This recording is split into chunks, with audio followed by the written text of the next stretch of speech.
Dominic on our Independence line. Go ahead. Yes, Mr. Wolfiwitz, I'm really upset. Right now, down the Gulf, we got all this oil coming out, and the president's supposed to stop it. No, the oil companies are supposed to stop it. Let's get this straight. And I hope that you can get your banking friends and help them stop it, too. But what I'm really, really mad about is I got a lot of kids around here that were killed in Iraq. And they're really good kids. I mean, they're going to be fine young men when they grew up. They were the best in Montana. And I'm a three-tour Vietnam veteran. I want to let you know, sir, there's people out here like me that know what you did. You made up a lie to start that war. We're broke as hell. We can't even fix the oil mess. The oil companies can't fix it. Our country's going down the tubes because of you. How come they haven't fired you and put you and the rest of those guys in jail and taken all your money? All right, Dominic, you've made your point. Do you care to respond? Look, wars are terrible. We got into this war because we were attacked. We would be having a problem in Iraq today if Saddam Hussein were still there. We'd have a big problem. I spent a lot of time with people who are wounded, with families who've lost their kids. It is a terrible thing. I understand that pain. But let me be clear about one thing. There were no lies. We acted on the basis of intelligence that everyone agreed with, and now they're running away from those same judgments. The fact is, this was a dangerous man. The danger was a little bit different from what we estimated, but he was dangerous. Here's St. Cloud, Florida. St. Cloud, and this is Steve on our Republican line. Welcome. Steve, are you there? Yes. St. Cloud, Florida. Mr. Wolfiwitz? Go ahead with your comment. Thank you, Mr. Wolfiwitz. As you well know, that one of the most difficult problems that capitalist economies face is that every business essentially faces the world as an individual. And they look out on the economy and they see that everybody else is slowing down, doing poorly, whatever, so they pull back too. I have an absolutely wild suggestion. What if every member of the Chamber of Commerce of the United States at once, next Thursday, placed an ad in their local paper for hiring?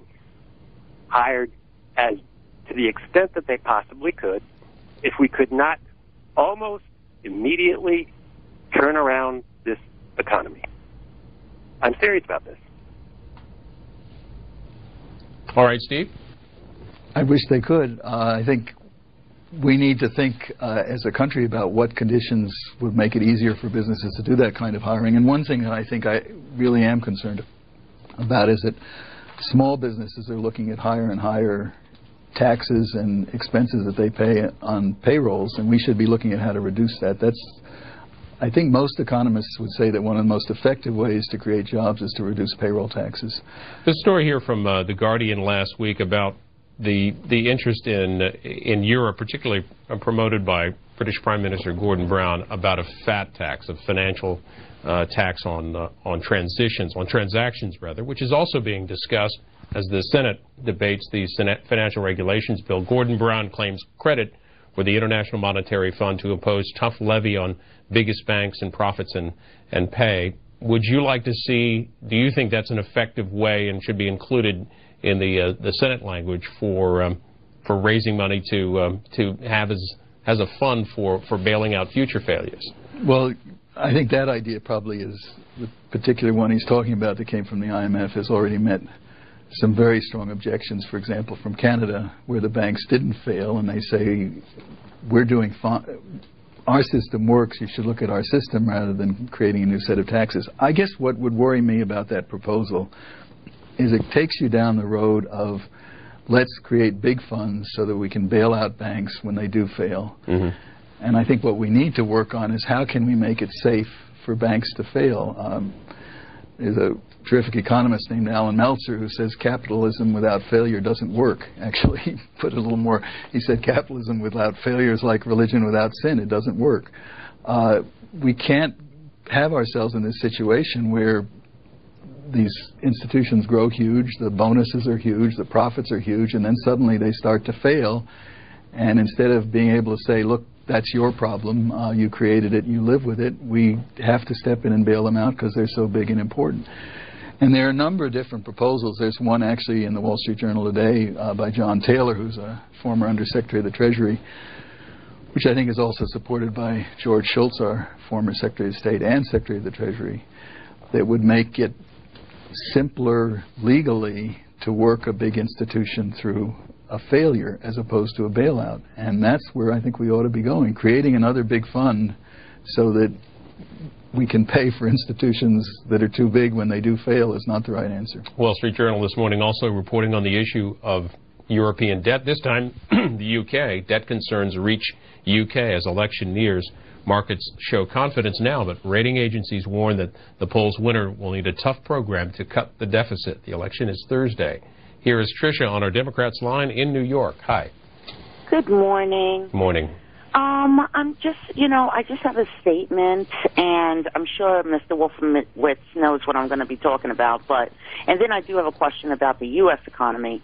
I just do not understand how the American people who are calling in, other than the two people who talked to him about Iraq, understand how much that you had to do with that. I mean, you were called the architect. In a documentary from Frontline called Bush's War, I mean, it is absolutely clear that you were part of the group that was responsible for going to Iraq, sir. And I mean, I understand that you're trying to get off the subject. I mean, that's obvious. But, I mean, come on. I mean, Saddam Hussein, you've got to be kidding. He had nothing to do with 9/11, and he kept Iran in check anyway. But anyway, all right, let me just let go of that. I just couldn't understand how people just can't look up your name in Google and see documentation about you. But okay. In terms of the U.S. economy, I also feel that because of Iraq, I understand that the banks were part of the subprime loan scandal. Definitely really messed up our economy, but so did Iraq, sir. So, I mean, please, talk about that. I'm like shaking because I'm so upset that the American people don't know who you are. Tricia, thank you for your call. You've made your point. Well, she doesn't know who I am either. And I wouldn't go, some documentary can make up facts. What is a real fact and not made up is if you go and look at who voted for this war in the United States Senate, and it included John Kerry and it included Jay Rockefeller. Jay Rockefeller said that Saddam Hussein is an imminent threat. That's much stronger than the President of the United States ever said. Hillary Clinton believed he was a threat. This was not some small group of people, and I wasn't the architect. I certainly support what we did. I believe it was the right thing to do. It could have been done differently, and it's been very painful and costly. I agree with that as well.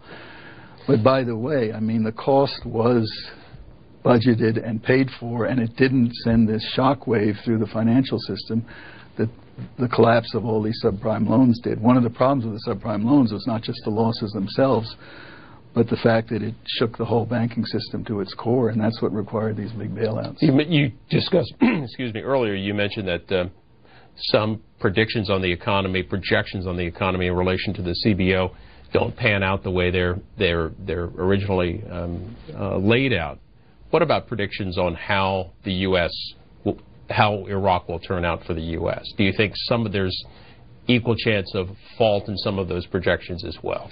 Look, anyone who thinks they can predict the future on either of these points just better be very careful. Things are going better there now, but we won't know how this ends for quite some time, and the stakes are enormous. And, one of the callers, I think the last one, said that somehow Saddam Hussein was countering Iran. He wasn't. If Saddam Hussein were there today acquiring weapons from Libya, we'd have a much worse problem than dealing with Iran. But how important is it for Iraq for their economy to recover? What's that going to look like when Iraq's economy is up and running? When Iraq's economy is up and running, it will be possibly the most important oil producer in the world, certainly second to Saudi Arabia, if not first. It'll be hugely important, and it's got a big population that can probably use that money fairly well, but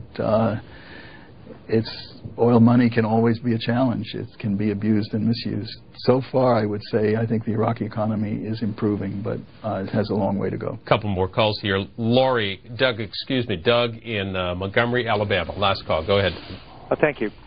In 2006, the IRS said that the entitled AGI for the United States is $8 trillion. Now, Obama's borrowed $1.5 trillion this year, $1.5 trillion last year.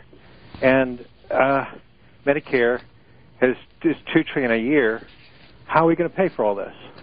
Are we going to get into hyperinflation as Bolivia and the South Americans did in the 80s because they didn't have enough money to pay for all their spending? And it's disturbing. It's like we have a problem with Medicare and now Social Security being underfunded. 50% of Medicare, according to Greenspan in October 2009, is unfunded. Doug, you got the last word. Paul Wolfiwitz. He's put his finger on, I think, the heart of the problem. We're spending a lot more than we can pay for, and it's going to have to get fixed or we're going to be in real trouble.